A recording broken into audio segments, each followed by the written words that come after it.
నమస్తే, welcome to I dream. నేను Udayasri. Present మనతో ఉన్నారు స్పిరిచువల్ గురు, అనంత శక్తి ఫౌండర్ అనంత సాయి కృష్ణ గారు. మాట్లాడదాం. నమస్తే sir, welcome to our studio. నమస్తే సార్, ప్రతి ఒక్కరు గోల్ పెట్టుకుంటారు, దాన్ని రీచ్ అయ్యే క్రమంలో కొన్ని రోజులు ఫుల్ హార్డ్ వర్క్ చేస్తారు, కానీ మధ్యలో కొన్ని డేస్ అయ్యాక కొంచెం డిస్ట్రాక్ట్ అవ్వడం చూస్తూ ఉంటాం. ఏదైనా మనం గోల్ పెట్టుకున్నప్పుడు స్టెబుల్గా దాన్ని రీచ్ అయ్యేంత వరకు అలా ప్రయాణం చేస్తూ ఉండాలి అని అంటే ఏం చేయాలి? ఎందుకు తొందరగా డిస్ట్రాక్ట్ అవుతూ ఉంటారు? అవును, ఇది వాళ్ళ కంట్రోల్ లేకపోవడం వల్ల ఇవన్నీ జరుగుతాయండి. ఇప్పుడు చూడండి, ఇది నవంబర్ కదా, నెక్స్ట్ మీరు డిసెంబర్లో ఎవరైనా కొంచెం ఫ్రెండ్స్ ఎవరైనా కదిలించండి. ఈ ఇయర్ అయిపోయింది కదా, నెక్స్ట్ ఇయర్ గోల్స్ ఏమని చెప్పుకున్నప్పుడు చూడండి, వాళ్ళు ఫస్ట్ చెప్పే మాట ఏంటంటే నేను 1వ తేదీ నుంచి జిమ్కి వెళ్తా, మార్నింగ్ వాకింగ్కి వెళ్తా, ఇవన్నీ చెబుతారు. వాళ్ళు నిజంగా అంటే జనవరి 1 చూడండి, 1కి వదిలేసి 2nd, 3rd, 4th, 5th ఇలా ఒక 1 వీక్ కంటిన్యూ జిమ్కి వెళ్తారు. మీరు ఆ ఫస్ట్ వీక్ ఎక్కడైనా చూడండి, అన్ని జిమ్లు ఫుల్ అయి ఉంటాయి, అన్ని పార్కులు ఫుల్ అయి ఉంటాయి. ఎందుకంటే ఈ కొత్త సంవత్సరం నా లైఫ్ కొత్తగా ఉండాలని జిమ్తో వాకింగ్తో స్టార్ట్ చేస్తారు. ఒక 15 days 20 days తర్వాత చూడండి, అది వెళ్తే అక్కడ జిమ్ ఖాళీ ఉంటుంది, ఇక్కడ పార్కులన్నీ ఖాళీ ఉంటాయి. ఎందుకంటే వాళ్ళ కంట్రోల్ వాళ్ళు లేకపోవడం వల్ల, అంటే వాళ్ళు డైవర్ట్ అవుతున్నారండి. ఆ డైవర్ట్ అవుతున్నారు కాబట్టి వాళ్ళు ఏది అనుకుంటున్నారో దాంట్లో సక్సెస్ కాలేకపోతున్నారు. ఒకసారి ఒక వ్యక్తి నిర్ణయం తీసుకున్నాడంటే దానికి మనం కట్టుబడి ఉండాలి.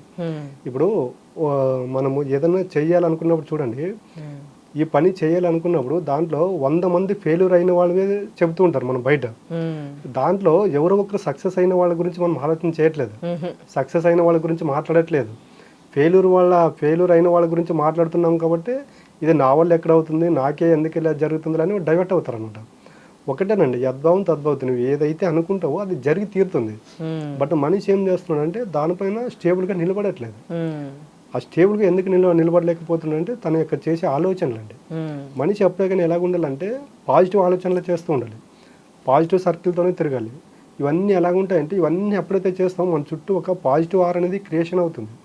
ఒకసారి పాజిటివ్ ఆర్ మన చుట్టూ క్రియేట్ అయింది అనుకోండి, మనకు తెలియకుండానే మనకు సంబంధం లేకపోయినా పాజిటివ్ వ్యక్తులు మన దగ్గరికి రావడం జరుగుతుంది, పాజిటివ్ ఆపర్చునిటీస్ మన దగ్గరికి రావడం జరుగుతాయి.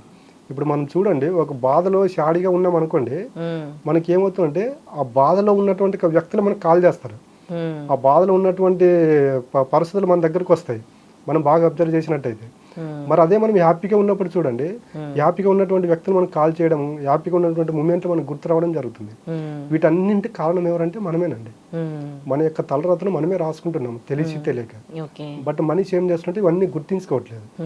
మనం చేసే ఆలోచనే మన దగ్గరికి వస్తుంది, ఏదో ఒక రోజు అది తిరిగి మనకు కర్మ రూపంలో మన దగ్గరకు వస్తుందని మనిషి గుర్తించుకోలేకపోతున్నాడు, దాని గురించి తెలుసుకోలేకపోతున్నాడు. ఈరోజు ఒక వ్యక్తి ఒక వర్క్ స్టార్ట్ చేసి ఉంటాడు అనుకోండి, ఆ వర్క్ స్టార్ట్ చేసే ముందు చూడండి అన్ని రకాలుగా కనుక్కొని స్టార్ట్ చేసి ఉంటాడు. 600 అనేది దానిపైన స్టేబుల్గా నిలబడాలి. ఆ జర్నీ చేసే కొద్ది ఏమవుతుందంటే మనిషి దాంట్లో డిసప్పాయింట్ అవుతాడు. అంటే బీజం ఈయన ఇక్కడ అది ఫెయిల్యూర్ అవడానికి బీజం ఈయన వేస్తాడు. ఒక 4 రోజులు సరిగ్గా నడవలేదు అనుకోండి, అది 5వ రోజు నుంచి నెగిటివ్ ఆలోచన చేస్తాడు. అవును, నేను పెట్టే ముందు ఆలోచన చేసింటే బాగుండేది అన్నప్పుడు ఏమవుతుందంటే ఒక నెగిటివ్ ఆలోచన నువ్వు చేసావు. రేపు నుండి ఏమవుతుందంటే నీ ఆ వర్క్ చేయాలని నీకు ఇంట్రెస్ట్ రాదు. ఎందుకంటే నువ్వు అక్కడ కోరుకుంటున్నావు ఇది సక్రమంగా జరగట్లేదు, ఫెయిల్యూర్ వైపు వెళ్తుంది అన్నప్పుడు ఏమవుతుందంటే యద్భావం తద్భవతి. నీ ఫెయిల్యూర్కి నువ్వే కారణం కాబట్టి, నీ ఫెయిల్యూర్ అనే పదానికి నువ్వే బీజం వేస్తున్నావు కాబట్టి దానికి సంబంధించిన రిజల్ట్ మన దగ్గరికి రావడం జరుగుతుంది.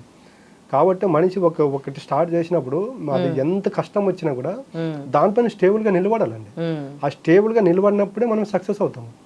ఈ రోజు మీరు సక్సెస్ అయిన ప్రతి ఒక్కరిని ఎవరైనా చూడండి, దాని బ్యాక్ కొన్ని సంవత్సరాల వాళ్ళ సాధన ఉంటుంది, వాళ్ళ యొక్క దానికోసం వాళ్ళు పడిన కష్టం ఉంటుంది, దానికోసం వాళ్ళు చేసిన కృషి ఉంటుంది. ఈరోజు సక్సెస్ అయిన వాళ్ళు ప్రతి ఒక్కరు ఎన్నో త్యాగాలు చేస్తే ఈరోజు ఆ స్టేజ్లో ఉంటారు. బట్ మనం ఏం చేస్తున్నాం అంటే వాళ్ళు మన ముందు సక్సెస్ అయింది చూస్తాం, కానీ ఆ సక్సెస్ అవ్వడానికి వాళ్ళు బ్యాక్ ఏం చేస్తే వాళ్ళు ఈ రోజు ఎక్కడ నిలబడ్డారు అనేది మనం గుర్తించుకోవట్లేదు. వాళ్ళు ఎన్ని అవమానాలు పడినారు అనేది మనం గుర్తించుకోవట్లేదు, తెలుసుకోవట్లేదు.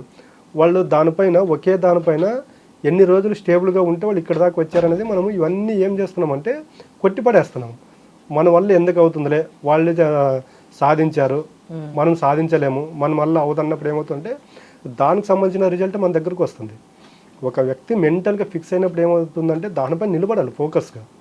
దానిపైన ఎప్పుడైతే ఫోకస్గా నిలబడతాడో ఆటోమేటిక్గా ఆ భగవంతుడు కూడా మనకి దారి చూపిస్తాడు. మనం చూడండి, ఏదైనా మనకు కావాలి, మనకి ఏదైనా ప్రాబ్లం వచ్చినప్పుడు ఈ ప్రాబ్లం నాకు ఇన్ని రోజులు అయితే బాగుండు, క్లియర్ అయితే బాగుండు అన్నప్పుడు చూడండి మనకు తెలియకోకుండానే ఎవరో ఒకరు వచ్చి మనకి హెల్ప్ చేస్తారు. ఎందుకంటే మనం పదే పదే దాని గురించి ఆలోచన చేస్తున్నాం కాబట్టి. ఈ ప్రాబ్లం నా నుండి దూరం అయితే బాగుండు అన్నప్పుడు ఏమవుతుందంటే యద్భావం తద్భావం, నువ్వు ఆ సమస్య నుండి బయటపడాలనుకుంటున్నావు కాబట్టి ఆ భగవంతుడు కూడా ఆ సమస్య నుండి నీకు బయటకు పడేసే మార్గం అనేది మనకి చూపించడం జరుగుతుంది. నెగిటివ్ థాట్స్ రావద్దు, పాజిటివ్గా థింక్ చేయాలని చాలామంది అనుకుంటారు. నేను కూడా చాలాసార్లు అనుకుంటూ ఉంటాను. కొంచెం హ్యాపీగా ఉన్నాం అనుకోండి, అంతసేపట్లో తర్వాత అమ్మో ఇంత నవ్వుతూ ఉన్నాను, వెంటనే నాకు ఏదో అవుతుంది అని, అంటే మళ్ళీ నేను బాధపడే సిచ్యువేషన్ వస్తుంది అని అనుకునే లోపు నిజంగానే అంటే ఎప్పుడు హ్యాపీగా ఉండడం అనేది కాదు, అంటే ఎప్పుడు పాజిటివ్ థాట్స్ పాజిటివ్గా థింక్ చేయడం అనేది కాదు, నెగిటివ్ థాట్స్ వస్తూ ఉంటాయి. ఏం చేయాలి? నేను చెప్తానండి, ప్రాక్టికల్గా ఉండాలండి. ఏది వచ్చినా కూడా మనిషి ఎలాగ ఉండాలంటే ఎంత పెద్ద సమస్యను రాని ఆనందం వచ్చిందా దానికి కూడా ఎక్కువ రియాక్ట్ అవుతానని చెప్తాను నేను. నీ దగ్గరకు సంతోషం వచ్చింది అనుకోండి, జస్ట్ అలాగే ఉండండి అంతే. అప్పుడు మనిషి ఎలాగ ఉంటాడంటే ప్రతిదీ మన దగ్గరకు వచ్చేటప్పుడు వస్తే రాని, ఉంటే ఉన్ని, పోతే పోని, ఈ క్యారెక్టర్లో మనిషి ఎప్పుడైతే ఉన్నాడు అనుకోండి, నీకు సంతోషం వచ్చినా కూడా ఎక్కువ రియాక్ట్ అవ్వం, ఎక్కువ ఎగ్జైట్మెంట్ అవ్వం. బాధ వచ్చినా కూడా అప్పుడు 10 మందితో చెప్పుకోం మనం. ఇప్పుడు మీరు క్రికెట్ చూస్తూ ఉంటారండి, చూస్తాను. దాంట్లో చూడండి సచిన్ టెండూల్కర్ ఎన్ని సెంచరీలు కొట్టినా కూడా అందరూ సెంచరీ కొట్టిన తర్వాత హెల్మెట్ తీయడము, బ్యాట్ ఎత్తడం ఇవన్నీ చేస్తుంటారు. సచిన్ ఏ రోజు కూడా హెల్మెట్ తీయడు. ఎందుకంటే నేను సెంచరీ కొట్టానని ఆయన జస్ట్ ఎలాగుంటాడంటే, ఇప్పుడు మాట్లాడుకున్నాం కదా, వస్తే రాని, ఉంటే ఉన్ని, పోతే పోనని. ఆయన సెంచరీ కొట్టానని జస్ట్ ఎలాగంటే సెంచరీ కొట్టాను ఓకే అంతే. ఆయన చాలాసార్లు ఇప్పటి వరకు 90s పైన ఎక్కువ అవుట్ అయిన వ్యక్తి కూడా ఆయనే. ఆయన అవును నేను 90s పైన ఎక్కువ అవుట్ అయిన కానీ బాధపడుకుంటూ పోడు. అంటే మనం చేసేది మనం చేస్తూ వెళ్ళాలండి. ఆ రిజల్ట్ అనేది 100% మన దగ్గరకు వచ్చి తీరుతుంది, దానికి లేదు అనేది లేదు. బట్ మనిషి ఏమవుతుందంటే డైవర్ట్ అవుతున్నాడు. కష్టం వచ్చిందని డైవర్ట్ అవ్వద్దండి, సంతోషం వచ్చిందని దాని వెంట పడవద్దండి. కాబట్టి ఇలాంటి వ్యక్తిత్వంతో ఉంటే ఖచ్చితంగా మనిషి సక్సెస్ అవుతాడు. సూపర్ చెప్పారు sir, thank you so much. Thank you. తవ్వండి, తవ్వుతూ నాకు శివలింగం సరే దాన్ని అట్లా కప్పేసేయండి, చూపించదండి. కృష్ణ ఇస్ దేర్, మూర్తి పూజ కాదు, సాక్షాత్ బ్రజేంద్ర నందన భగవాన్ ఉన్నారు మూర్తిలో. ఏమీ ఆశించకుండా ఆరాధించే వాళ్ళు కూడా ఉన్నారా ప్రభుజీ? నిజమైన భక్తి అంటే మనకు తెలియదు కాబట్టి